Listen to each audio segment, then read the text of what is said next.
Bonjour, sixième partie de mon dossier sur Kwaidan de Kobayashi Masaki. Maintenant, je vais en arriver à l'analyse du film à proprement parler de ces quatre histoires. Et tout d'abord, la première des quatre, les cheveux noirs ou Kurokami. Donc, ce segment dure 35 minutes, de 3 minutes 40 à 39 minutes dans l'édition Wildside que j'ai consultée. Pour ce qui est de la distribution, Mikuni Rentaro incarne l'époux, Aratama Michio la première épouse et Watanabe Misako la seconde épouse. Dans l'ensemble, le film de Kobayashi Masaki se montre assez fidèle au texte de Lafcadio Hearn, mais en introduisant tout de même quelques éléments nouveaux et en mettant l'accent sur des points relativement discrets dans les nouvelles. Généralement, elles y gagnent en ampleur et en détail. Cependant, dans le cas des cheveux noirs, Kurokami, cela va bien plus loin car la conclusion devient tout autre. La source de cet épisode se trouve dans une nouvelle de Lafcadio Hearn intitulée The Reconciliation et qui figurait dans le recueil anglais Shadowings, 1900. En français, dans Fantôme du Japon, la nouvelle s'intitule La première femme du samouraï. Elle met en scène un personnage de samouraï appauvri de Kyoto, anonyme comme tous les autres personnages de ce segment, qui, par ambition, suit un gouverneur dans une lointaine province et répudie sa femme pour épouser une autre femme là où il se rend. Ce second mariage s'avère désastreux et, les années passant, le samouraï repense à celle qu'il a lâchement abandonnée. Sa mission auprès du gouverneur s'achevant, il rentre aussitôt auprès de sa première épouse, qu'il aime toujours, et il ne doute pas qu'il en va de même pour elle. Il retrouve sa demeure qui a l'air abandonnée, mais à l'intérieur, sa première épouse est là, travaillant sur son métier à tisser. Les retrouvailles sont dignes en même temps que chaleureuses. La femme a pardonné à son époux volage et lui compte bien rattraper le temps perdu, lui promettant une vie meilleure, heureuse et opulente, avec nombre de domestiques à son service. Il s'endort et, au réveil, constate qu'il a dormi auprès d'un squelette à la longue chevelure noire tout emmêlée. Terrifié tout d'abord, mais bientôt désespéré avant tout, le samouraï quitte la demeure en ruine et, se renseignant auprès d'un habitant, il apprend que la maison n'est plus habitée par personne depuis des années. Son épouse est morte de chagrin, quelques mois à peine après son départ.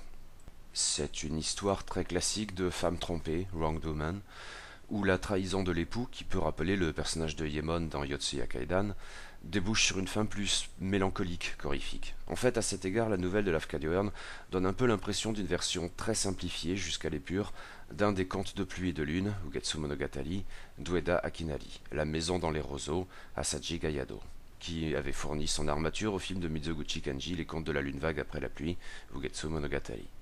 Peut-être est-ce pour cela que la conclusion de l'histoire a été si totalement chamboulée dans Kwaidan.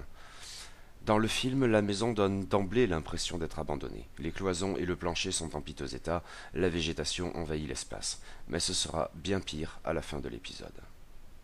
Car la maison est habitée par le samouraï ambitieux et sa première épouse. La première image du couple est composée de telle sorte qu'elle met en valeur la longue chevelure noire de la femme trompée, après quoi un plan plus rapproché accentue encore cette impression. Dans sa nouvelle, Lafcadio Hearn n'insiste pas le moins du monde sur la question de la chevelure. Cela ne va pas plus loin que l'unique citation donnée un peu plus haut. Mais Kobayashi Masaki, dans son film, va en faire l'élément déterminant, d'où le titre du segment qui n'a absolument rien à voir avec l'original. Dès lors, le film multiplie les plans mettant en valeur les cheveux des femmes, souvent filmés de dos, et pas seulement la première épouse. La seconde épouse et ses dames de compagnie sont traitées à la même enseigne. La hantise du samouraï regrettant sa première épouse est exprimée de bien des manières, par exemple avec un fondu qui réunit le couple, ou des visions alternées où la caméra est déséquilibrée, filtres et jeux d'ombre affectant les visions de la première épouse en train de tisser, tandis que le samouraï infidèle se livre à une compétition d'archerie à cheval. Mais le moment le plus saisissant à cet égard, qui ramène à la thématique des cheveux, est un montage alterné des deux épouses en train de se coiffer. Cependant, la coiffure de la première épouse s'achève tandis qu'elle fait remonter sa chevelure, bien plus désordonnée que celle de sa rivale, devant son visage, qu'elle masque, anticipant d'une certaine manière avec 30 ans d'avance la figure de Sadako dans Ringo de Nakata Hideo. Mais le film use d'autres outils symboliques, notamment la composition des plans fait souvent intervenir des éléments, arbres, bambous, piliers, draps tendus, etc., qui font l'effet de barreaux enfermant littéralement le samouraï dans le cadre. Chaque étape de sa trahison et de sa vaine tentative pour gommer le passé donne ainsi le sentiment d'un homme fait prisonnier. La composition des plans dans cet épisode renvoie par ailleurs à la traduction picturale japonaise, et il nous faudra y revenir dans le dernier chapitre de ce dossier. Si l'épisode prend son temps pour poser la situation, avec quelques passages de narration en voix off, pour opposer les modes de vie des deux épouses, et pour développer la hantise du samouraï, Le retour à la première maison consiste par contre en une ellipse très brutale. Le samouraï arrive la nuit et la maison est plus abandonnée que jamais, avec une végétation très envahissante. Pourtant, l'époux infidèle bientôt prétendra que rien n'a changé depuis son départ, mais c'est une imposture, une de plus. Le personnage est prompt à s'illusionner et à faire preuve de mauvaise foi. Cependant, dans cette maison qui tient désormais plus de la ruine qu'autre chose, le samouraï, exactement comme dans la nouvelle, finit par entreapercevoir de la lumière dans une partie du bâtiment. Et, là-bas, il découvre sa première épouse, forcément vue de dos, comme toujours appliquée sur son métier à tisser. Les retrouvailles des époux sont très proches de ce que raconte Lafcadio dans sa nouvelle. Mais avec toutes les démonstrations d'affection toujours maintenues dont fait preuve Aratama Michiyo dans le rôle de la première épouse, face à un Mikuni Rentaro plus veule que jamais, l'attention l'emporte sur l'émotion. Les paroles échangées où chacun revendique la part essentielle du blâme sonnent faux, délibérément.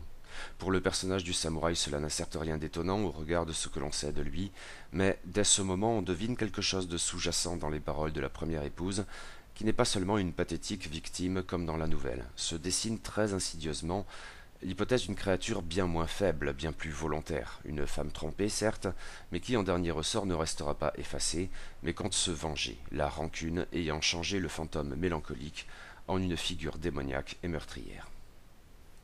Au matin, la scène ressemble tout d'abord à ce que Lafcadio Hearn décrit. Le samouraï, dans une maison que la lumière du jour achève de montrer réduite à l'état de ruine, se réveille et constate qu'il a dormi aux côtés d'un cadavre. Mais bientôt, l'ambiance et même l'histoire changent du tout au tout et n'ont plus rien à voir. Le premier aperçu que nous avons eu de la dépouille paraît changé. Vu sous un autre angle, le crâne est maintenant dénué de la moindre chair pourrie, et la chevelure que nous avions entreaperçue blanche redevient parfaitement noire et d'une longueur inouïe, mais aussi bientôt agité de mouvements évoquant un serpent de taille colossale. Car le cadavre ne se contente pas d'être là comme une accusation muette, il constitue, au travers de ses cheveux animés par une vie contre nature, une menace pour le samouraï volage, la sanction tant attendue de son égoïsme. Car la mélancolie cède la place à l'horreur. Le samouraï est piégé dans la demeure, qu'il parcourt sans répit en tous sens, traversant les cloisons fragilisées quand les portes fermées lui refusent le passage, tombant à plusieurs reprises à travers le plancher pourri, toujours poursuivi par la chevelure de son épouse. Kobayashi Masaki use ici d'une technique récurrente dans toute son œuvre, en usant d'angles obliques que les piliers et poutres de l'architecture amplifient, et de mouvements de pivot de la caméra, corrélés, qui font sans cesse basculer l'image et produisent un effet très déconcertant, au point ici de l'oppression et de la folie. Une folie qui se lisse sur les traits du samouraï. Le film n'ayant aucune prétention au réalisme, il peut se permettre des effets qui auraient été incongrus en tout autre contexte, mais qui ici continuent sur la durée de préparer le spectateur, de l'immerger dans le spectacle très particulier auquel il est en train d'assister. En l'espèce, le jeu très expressif de l'acteur Mikuni Rentaro est souligné par un maquillage outrancier, probablement un héritage du théâtre kabuki. L'effroi est ainsi palpable, matériel, et avec lui, la conviction que l'on peut mourir de peur. Ceci d'autant plus que le maquillage évolue au fur et à mesure de la scène, donnant en même temps l'impression d'un vieillissement accéléré, dans lequel on est tenté de voir un écho du vieux conte d'Urashima Taro.